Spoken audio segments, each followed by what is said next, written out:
प्रदेश में साल के अंत में विधानसभा के चुनाव होने हैं। चुनाव से पहले एक बार फिर गहलोत वर्सेस पायलट की सरगर्मी तेज हो गई है।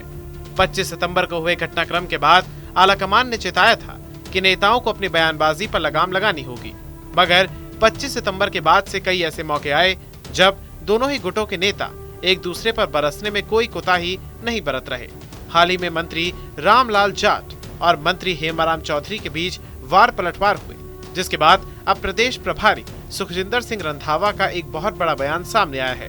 मंगलवार को जयपुर में कांग्रेस के वॉर रूम में मीडिया से बात करते हुए रंधावा ने बेवजह बयानबाजी करने वाले नेताओं के खिलाफ सख्त एक्शन लेने की चेतावनी दी है।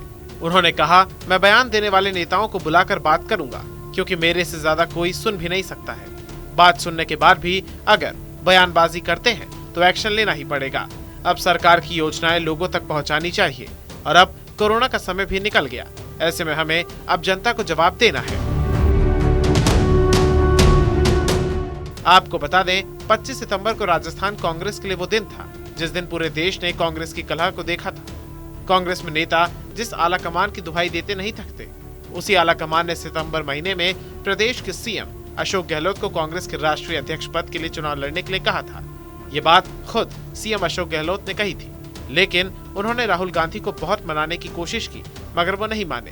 खैर, राहुल ने चुनाव लड़ने से मना किया और आगे नाम आया गहलोत का। अब बारी थी राजस्थान के नए मुख्यमंत्री की। ये भी राहुल गांधी ने ही तय कर रखा था कि किसी भी व्यक्ति के पास 2 पद नहीं हो सकते।